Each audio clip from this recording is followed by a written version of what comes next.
There was nothing unusual about the building. From the outside, it looked like any ordinary high-rise glass walls, silent lobby, spotless floors, and the constant hum of artificial lighting. Hundreds of people passed through it every day without noticing anything strange. Yet, there was one detail most residents never questioned. The elevator panel had no button for floor 13.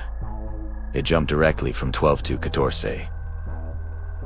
A common superstition easily ignored, until one night, it changed. It was well past midnight when the elevator began its descent. The corridors were empty. The building was asleep. Security cameras recorded nothing but stillness and shadows stretching across polished marble floors. Inside the elevator, a single passenger stood waiting. The air felt heavier than usual. The soft, mechanical vibration of the cables echoed faintly through the metal walls as the numbers above the door ticked downward. 18. 17. 16. Everything normal. Everything predictable. Until the movement slowed. Then stopped. The number above the door flickered once and displayed something impossible. 13. There was no such floor. No button. No recorded level in the building's design. Yet the elevator had halted with absolute certainty. The doors did not open. The silence deepened. No sounds of machinery.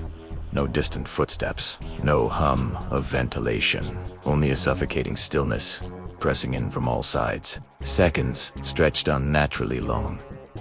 Then, without warning, the doors slid apart. Beyond them was not a hallway, not a corridor, not even a recognizable space, only darkness. Not the darkness of an unlit room, but something thicker, a void that seemed to swallow the elevator's light itself. No walls were visible, no floor, no ceiling, just an endless black expanse. The passenger remained frozen. Every instinct resisted the sight. Every sense struggled to understand it, because elevators did not open into nothingness. The doors remained open. The darkness remained waiting. And then, something shifted. A shape emerged slowly from the void, not walking, not moving in any human way, but forming, as though the darkness itself was assembling into a figure, tall, still, indistinct. Its features impossible to define, yet undeniably present. The air inside the elevator turned ice cold. A pressure filled the space, invisible yet overwhelming, like standing too close to something that should not exist. The lights flickered violently. The cables groaned, and the doors slammed shut. The elevator jolted downward. Numbers flashed rapidly.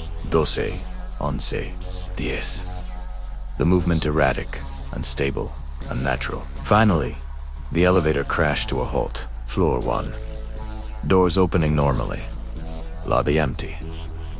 Everything exactly as it should be, except for one detail.